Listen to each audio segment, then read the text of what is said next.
Corría el año 2080. Aún recuerdo con mucha claridad a la presentadora del noticiero replicando la información. Un grupo interdisciplinario de científicos había descubierto, casi por casualidad, el secreto de la inmortalidad. Y no solo la inmortalidad celular, con la inoculación de ciertas sustancias químicas en el cuerpo, literalmente adquiríamos la incapacidad de morir.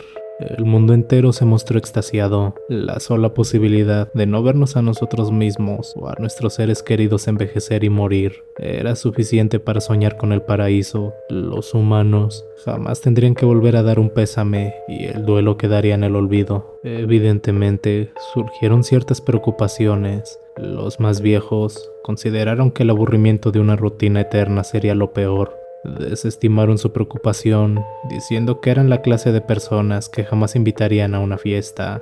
Además, la inmortalidad no sería una condición irreversible. Si lo deseabas, podías vivir cientos de años como un joven enérgico hasta que tomaras la decisión de retornar a una condición de mortal.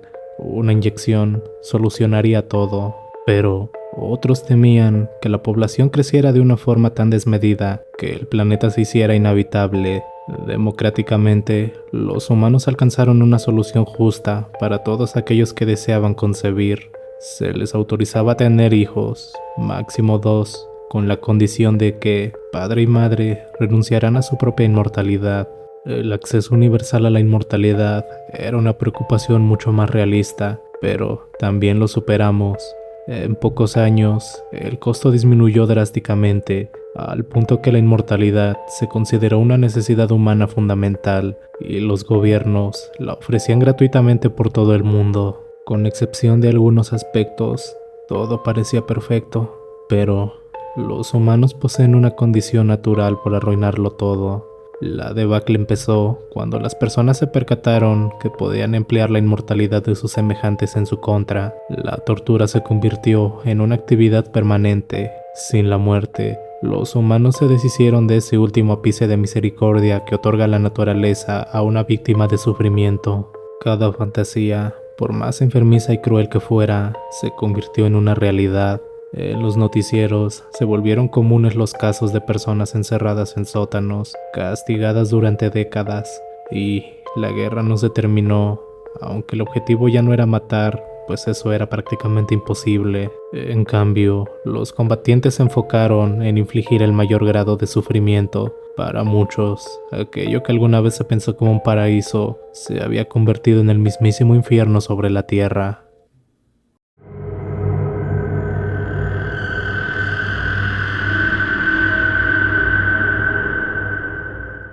Cuando solía vivir en Osaka, Japón, siempre utilizaba el metro para ir a trabajar por la mañana. Un día, cuando me encontraba esperando el tren, vi a un mendigo en una esquina de la estación, murmurando para sí mientras la gente pasaba. Tenía en la mano un vaso y parecía estar pidiendo limosna. Una mujer gorda pasó por el lado del mendigo y lo escuché hablar perfectamente. Cerdo. Este mendigo está insultando a las personas y todavía espera que le den dinero. Entonces, un hombre alto con un traje pasó y el mendigo murmuró: humano. ¿Humano? No cabe duda, por supuesto que era humano. Al día siguiente, llegué temprano a la estación y tenía algo de tiempo libre, así que decidí quedarme con el mendigo y escuchar sus extraños gemidos. Un hombre delgado, de apariencia demacrada, le pasó por un lado al mendigo y le escuché murmurar: vaca. El hombre era demasiado delgado para ser una vaca. A mí me parecía más un pavo o un pollo. Unos minutos más tarde, un hombre gordo pasó y el mendigo dijo: papa. Pensé que llamaba cerdos a toda la gente gorda. Ese mismo día, en el trabajo, me quedé pensando en el mendigo y su enigmático comportamiento. Seguí tratando de encontrar alguna lógica o patrón a lo que él estaba diciendo. Tal vez él tiene algún tipo de habilidad psíquica. Tal vez él sabe lo que estas personas fueron en vidas pasadas. En Japón, mucha gente cree en la reencarnación. Vi al mendigo por un largo tiempo y comencé a creer que mi teoría era correcta. Siempre le oía llamar a la gente con nombre de cosas como conejo o cebolla ovejas o tomate. Un día mi curiosidad había llegado al límite y decidí preguntarle qué estaba pasando. Mientras me acercaba a él, me miró y dijo, pan. Lancé unas cuantas monedas en la taza y le pregunté si tenía algún tipo de habilidad psíquica. El mendigo sonrió y dijo, sí, por supuesto, tengo una habilidad psíquica. Es una habilidad que me dieron hace años, pero creo que no es lo que usted espera. No puedo hablar sobre el futuro y no puedo leer la mente o cosas de ese estilo. ¿Cuál es su capacidad? Le pregunté con ansiedad. Mi habilidad es simplemente descubrir lo último que la persona comió, dijo. Me reí. Cuando me di cuenta de que tenía razón, él dijo pan. Lo último que había comido en el café ese día era pan tostado. Me alejé sacudiendo la cabeza. De todas las habilidades que cualquiera puede tener, esta debe ser la más inútil.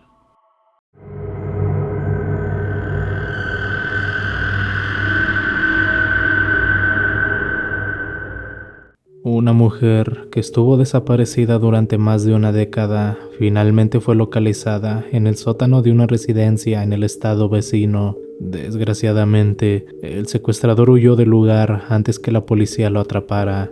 Jasmine, que acababa de cumplir 18 años en ese entonces, trabajaba como cajera en un supermercado cuando la raptaron del estacionamiento. La extenuante búsqueda resultó infructuosa y las pistas conducían a callejones sin salida. Los reportes de personas que aseguraban ver a Jasmine daban a sus padres falsas esperanzas, pues uno tras otro resultaba falso, como si el dolor de que una hija desaparezca repentinamente no fuera suficiente para la familia. Se supo que la madre de Jasmine murió con el corazón hecho trizas un día antes de su rescate. La entrevista que le hicieron al padre sirvió para comprender el profundo dolor que experimentaba mientras cuestionaba a Dios con lágrimas en los ojos. Observé a ese hombre levantarse de la silla, aproximarse a un altar y destrozarlo de un solo golpe. Era verdad que estaba recuperando a su hija, pero al mismo tiempo perdía la fe, y nadie que no haya estado en sus zapatos podría culparlo. Tras el examen médico de rutina, se supo que a Jasmine le faltaba un enorme trozo de lengua. El tejido cicatricial tenía entre 4 y 5 años de antigüedad. También sufría un avanzado estado de desnutrición, evidentemente por el cabello raro, la pérdida de músculo y grasa, así como su piel pálida que parecía abrazarle los huesos. La falta de vitamina y atención médica le otorgaron un rostro demacrado y una apariencia pútrida a su dentadura. Mientras tanto, sus uñas tenían tan poco colágeno que se quebraban al más mínimo contacto. Una situación así de trágica haría que te cuestiones la verdadera naturaleza humana. Si nuestro destino siempre fue cazar animales y aprovecharnos del más débil. Justo cuando estaba empezando a convencerme de que todo el horror había quedado en ese sótano, el próximo incidente en el caso de Jasmine nos revolvió el estómago. Mientras aún estaba en el hospital, un enfermero ingresó a la habitación para darle su primer almuerzo. Al ver el plato de comida, la mujer empezó a temblar y se alejó del enfermero mientras soltaba el llanto. Jasmine no se tranquilizó hasta que el hombre salió de aquella habitación con la bandeja de comida. Cuando le preguntaron por qué reaccionó de esa forma, la mujer tomó un bolígrafo y papel de un pequeño escritorio plegable y escribió: "Por favor, no hagan que coma a mis bebés nunca más".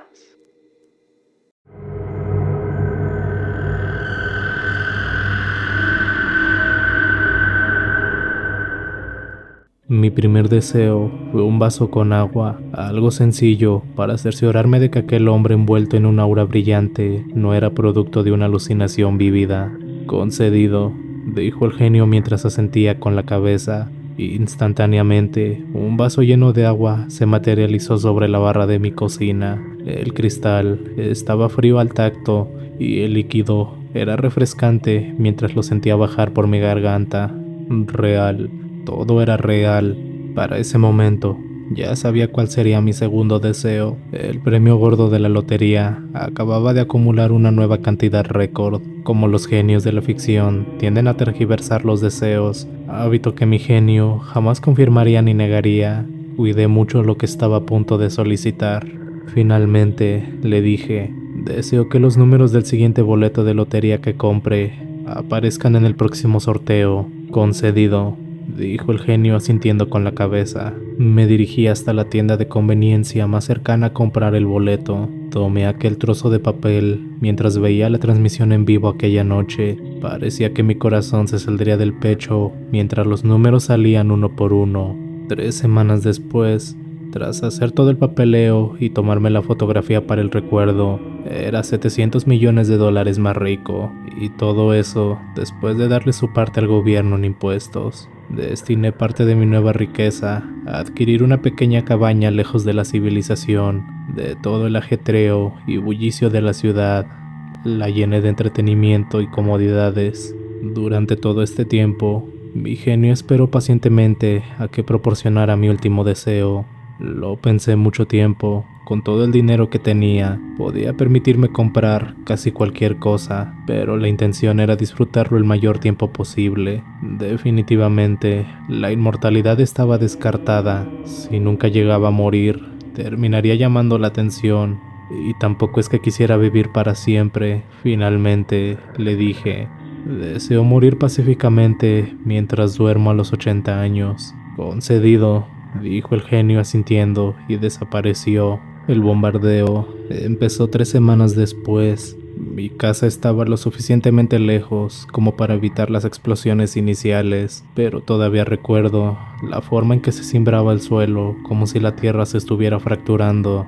Todos los equipos electrónicos empezaron a fallar desde ese día, por lo que no hubo forma de saber lo mal que estaban las cosas en otras partes del mundo. La atmósfera se volvió densa y repleta de cenizas.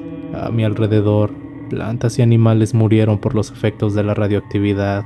En cuanto a mí, me siento extremadamente cansado, me duele horrible la cabeza y mi cabello se está cayendo poco a poco. Por ahora tengo mucha comida y agua almacenada, aunque mi estómago no logra retener nada y todo lo que sale está manchado de rojo. Así es, desde hace 6 meses, cuando debería estar celebrando mi cumpleaños, me recuesto en la cama y lucho con la poca fuerza que me queda para hacer una marca en la pared. Menos 7 meses, 47 años para el final.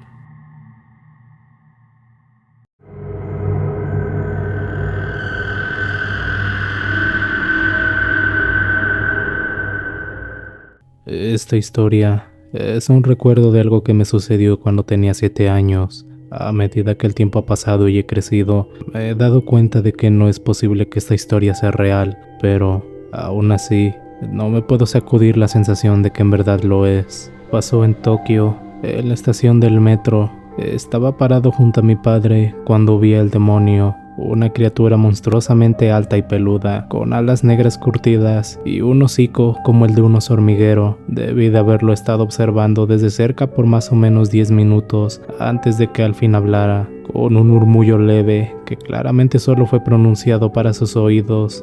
«Este humano me está sacando de quicio», dijo. Parecía que me estaba viendo a mí. «Te estoy viendo a ti». El demonio casi dio un brinco del susto. «¿Puedes verme?» «Sí, ¿los demás no pueden?» «No, a menos que estén en la 5ª dimensión». «¿Estoy en la 5ª dimensión?» «Tu mente debe haber divagado hasta aquí por error. ¿En qué estabas pensando antes de verme?» Lo medité por un momento y luego sonreí. «Trenes. Ah, pues los trenes son el vínculo entre nuestras dimensiones.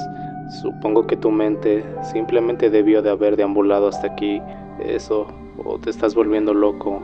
«Espero que no esté quedando loco». «Estar loco es algo bueno en la 5ª dimensión». Me reí. ¿Tienen líneas de metro en la 5ª dimensión? Por supuesto. ¿De qué otra forma iríamos a trabajar? ¿Tienes alas? Sí, pero ¿quién quiere ir volando? Tomar el metro es mucho más rápido. Y si vuelo hasta el trabajo, estaré todo sudoroso cuando llegue. Entonces, ¿para qué usas tus alas? Las pongo sobre mi cabeza cuando llueve. ¿Me enseñas? Claro. Mi cabeza se sacudió hacia atrás conforme abalanzaba sus enormes alas por encima de su cabeza. Me reí de nuevo. «Eres gracioso». El demonio se rió también, pero entonces su expresión cambió. «¿Estás bien? ¿Te ves triste?» Sí, replicó sin verme, enfocándose en algo detrás de mí. «Dime, ¿te gustaría ver un truco de magia?» Bueno, el demonio se acercó y jaló un pañuelo multicolor de su hocico. Debió de haberse sacado 5 metros antes de que se le acabara. Eso fue gracioso, reí de nuevo, pero me detuve cuando me di cuenta de que ya no estaba sosteniendo la mano de mi papá. Vi alrededor y noté que la estación del metro había desaparecido, siendo reemplazada por una pradera con vegetación exuberante que estaba repleta de trenes antiguos. Ya no puedo ver la estación. No pasa nada. A veces es mejor ver lo que no está presente en lugar de lo que sí está. ¿A qué te refieres? A veces, cuando estoy triste o aburrido, mi mente se desliza hacia la tercera dimensión y veo personas como tú. Puedes ir a otras dimensiones también, pero el demonio no contestó. Estaba viendo al cielo. Comienza a llover, anunció, zumbando sus alas por encima de su cabeza. Gotas de lluvia cálida golpearon mi rostro. ¿Me puedo meter debajo de tus alas contigo? Ahora no, tienes que irte a casa. El mundo comenzó a centellear y fluir dentro de sí mismo, como una pintura de distintas tonalidades de verde y dorado, dando vueltas más y más rápido. Comencé a sentirme un poco mareado y cerré los ojos. Cuando el mundo dejó de girar, las gotas de agua cálida aún caían sobre mi rostro. Abrí los ojos y vi a mi mamá llorando encima de mí, pero no vi a mi papá. ¿Y papá? Le pregunté. ¿Me trajo a casa? Sí, cariño, me dijo, pero no me vio cuando lo hizo. Te trajo a casa y luego se tuvo que ir. ¿Cuándo regresará? No lo sé. Mi papá nunca regresó y pasaron años antes de que descubriera que ese día se había suicidado. Por la mañana le había dejado una carta a mi mamá explicando que pretendía llevarme con él y tirarse frente al tren conmigo. Mi mamá la encontró cuando llegó a casa del trabajo y llamó a la policía, pero fue demasiado tarde para detener a mi padre. Los testigos dicen que justo antes de que brincara, yo me solté de su agarre y salí corriendo, desmayándome enseguida. Pero uno de los testigos, un niñito de mi edad, dijo que vio que algo me tomó de la mano y me alejó del tren en marcha. Dijo que fue una criatura monstruosamente alta y peluda, con alas negras curtidas y el hocico de un oso hormiguero.